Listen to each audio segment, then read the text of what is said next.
Assalamualaikum warahmatullahi wabarakatuh. Alhamdulillahirabbil alamin. Pada kesempatan yang berbahagia ini saya bisa kembali berziarah ke makam para aulia di kawasan Ponorogo. Tapi sebelum lanjut saya ingatkan jangan lupa like, komen, share dan subscribe channel Samudra Fandi agar kalau saya upload video baru Anda dapat menonton pertama kali. Wilujeng pepanggihan malih para sedulur lan sederek ingkang sami katresnan.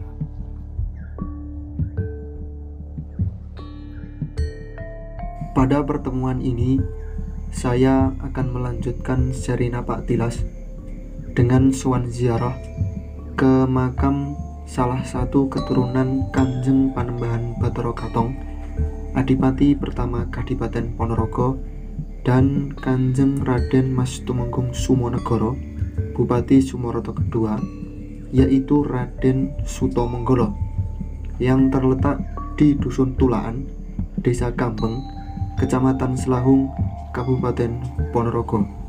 Dan di video ini juga saya akan sedikit mengulas sejarah dari Raden Sutomenggolo.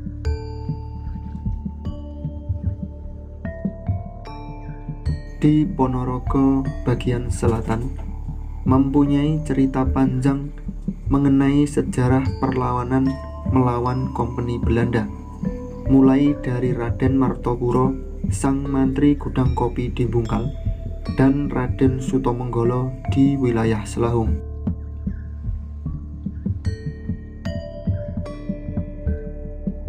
Seperti yang Anda lihat, posisi makam Raden Sutomenggolo berada di atas bukit yang bernama Gunung Tumpak Mojalengko yang sengaja menyendiri.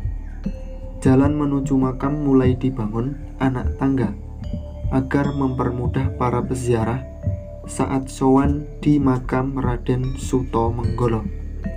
Pembangunan tangga dan pendopo makam berasal dari swadaya masyarakat sekitar yang peduli akan kelestarian dari makam leluhur mereka, yaitu Raden Sutomenggolo.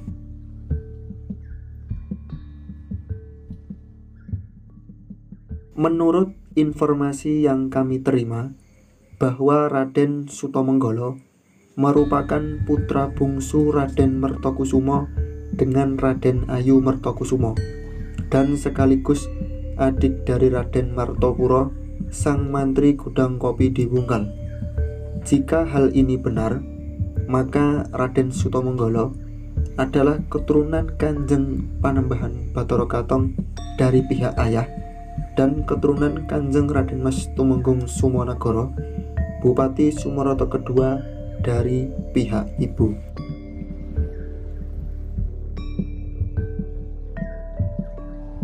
Berikut adalah silsilah Raden Sutomenggolo dari jalur ayah.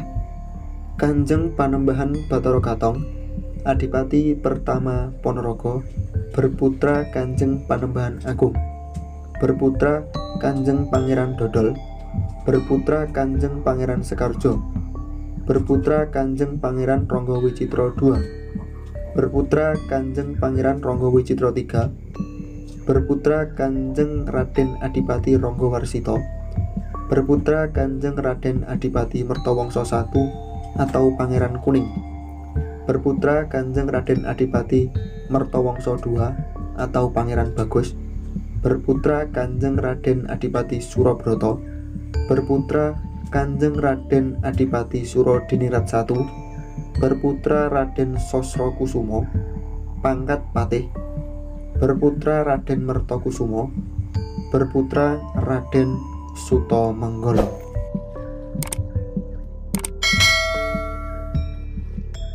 Pada tahun 1854 terjadi geger di kantor asisten residen di Ponorogo yang menyebabkan sang asisten residen yang bernama Anthony William Vincent meninggal karena ditusuk oleh Raden Martopuro, sang mantri gudang kopi Bungkal, sekaligus kakak Raden Sutomenggolo. Setelah kejadian tersebut, Raden Martopuro menjadi buronan oleh pihak Kompeni Belanda dan Bupati Ponorogo waktu itu adalah Kanjeng Raden Mas Adipati Mertohadinegoro. Bukan hanya Raden Martopuro yang diburu, melainkan keluarganya juga diburu, mulai dari sang ibu, sang istri, dan sang anak, hingga saudara Raden Martopuro yang termasuk Raden Sutomenggolo. Konon untuk menghindari pemburuan dari pihak kabupaten dan Kompeni Belanda, Raden Sutomenggolo hijrah ke wilayah Barat Daya dan menetap di tempat tersebut. Raden Sutomenggolo membuat rumah di sebuah bukit yang bernama Gunung Tumpak Mojolergo hingga akhir hayat beliau. Beliau dimakamkan di bekas rumah beliau, tepatnya di atas Gunung Tumpak Mojolergo.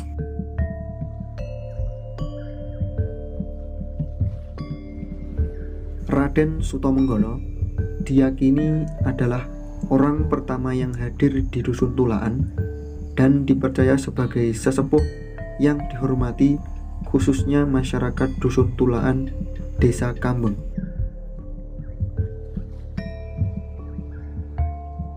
Menurut informasi yang kami terima, biasanya makam Raden Sutomenggolo ramai diziarahi pada malam Jumat. Para peziarah tidak hanya dari wilayah Ponorogo saja, melainkan dari luar provinsi hingga luar Pulau Jawa.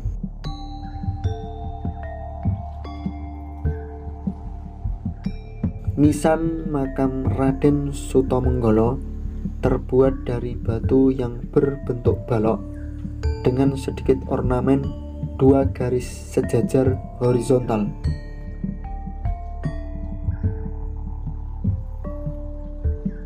Menceritakan sejarah tidak mewariskan kebesaran, tetapi menceritakan sejarah mewariskan pelajaran. Syekh Sayyid Ramadan Al-Bauti.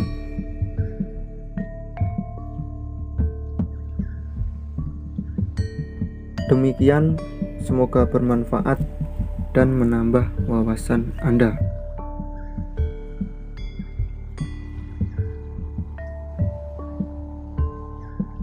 Wallahu muwaffiq ila aqwamit thoriq. Wassalamualaikum warahmatullahi wabarakatuh.